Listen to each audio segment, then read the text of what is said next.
Hello guys, for today's video, magluluto tayo ng isa namang pagkain for today ay yung ating pansit. Ayan, so ito ay bihon ang ating lulutuin today. Pero mas maraming gulay ang ating ilalagay kasi tayo ay vegetarian. Ayan, so nagisa ko dito ng bawang, sibuyas. Ayan, pag medyo mabango na ang ating bawang sibuyas ay ilalagay na natin yung ating kunti lang na manok. Huwag masyadong marami guys dahil tayo ay hindi masyado kumakain ng karne for today. Ito lang ay pampalasa. Ayan, so ginisa lang natin at pag medyo brown na ng konti ang ating chicken ay ilalagay na natin yung ating carrots na hiniwa ng giant hiwa. Ayan, ganyan lang ang ating paghiwa guys. So medyo manipis ang ating paghiwa dito at mahaba. Ayan, so pangpansit talaga siya actually. So ayan, kadalasan guys sa pagpansit ay toyo lang at walang oyster sauce, 'di ba? So sa akin, ang mas marami ay oyster sauce kasi medyo may tamis ng konti ang ating pagluto. Ayan guys. Ito ay napakasimple lang at madali lang gawin. At ito ay ilalagay na rin natin yung ating Baguio beans or yung ating green beans at yung bell pepper na red bell pepper. Ayan, okay lang na wala guys, pero sa akin, gusto ko na merong ganito para pampabango na rin ito sa ating lulutuing pansit bihon. Ayan, bihon. So, nilagyan ko ng ating tubig, konti lang guys, at konti rin na ating toyo.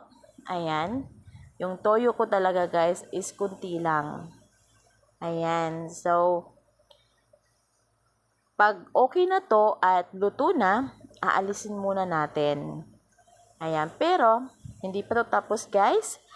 Lalagyan pa rin natin ito ng gulay, yung ating repolyo.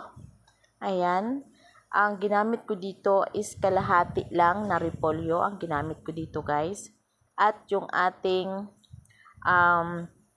Baguio pechay. Ayan, Baguio pechay ang tawag dyan, di ba? So, nilagay ko rin dyan ng isang pirasong maliit. Ayan, so hiniwa-hiwa ko lang dyan ng maliit.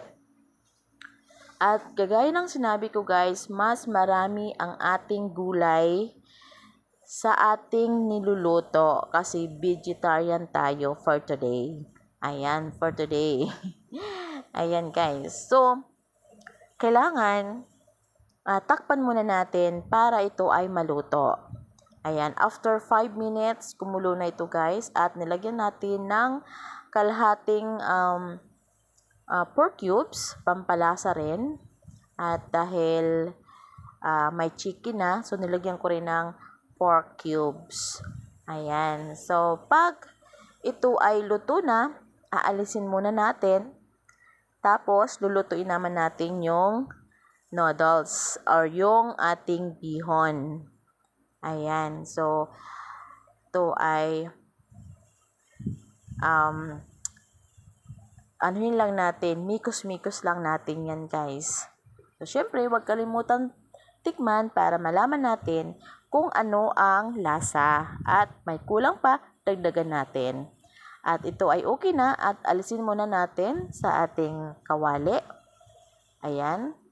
Sit aside muna natin yan guys para lutuin natin ang ating bihon.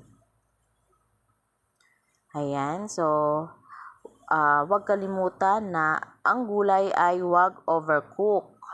Ayan, itong ating nilutong bihon ay isang piraso lang guys kasi pag ito ay naluto na, marami na ito. Ayan, so kailangan lang natin paghiwa-hiwalayin kasi hindi ko ito guys binabad kasi ayaw ko nang binababad kasi masyadong ang ating bihon, masyadong malambot. So, ayaw ko ng malambot ang ating bihon. Ayan. So, kailangan gagamit tayo ng tinidor, 2 tinidor para tagkabilaan. At ganyan, parang hinihimay-himay. Hinihimay-himay natin. Ayan. At titikman din natin pag okay na ang kanyang lasa dahil iba ang kailangan may lasa din ang ating noodles, di ba? So, kailangan lagyan natin ng konti rin na toyo para ito ay magpula or mag-itim ng konti. Ayan. So, mas masarap kasi sa pansit yung may kulay. Ito na guys, nilagay ko na ang ating ginisang gulay na maraming gulay. Ayan, iba't ibang gulay ang ating nilagay dito para talaga sa pansit. Ayan, so ito ay luto na ang ating pansit.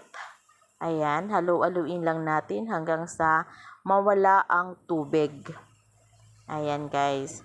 At ang ating ilalagay ay meron tayong pig fried na itlog. 1 piraso lang yan guys. Ilalagay natin mamaya. Or ito na ang ating itlog. Ayan. So, iniwa-iwa ko lang yan na medyo maliliit lang. Ganyan lang. So, masarap kasi dito. Sana kung merong mga fishball, ganyan, yung kikiam, masarap din yun guys. So, sa akin kasi napakasimple lang ang aking pagluto ng bihon. Ayan.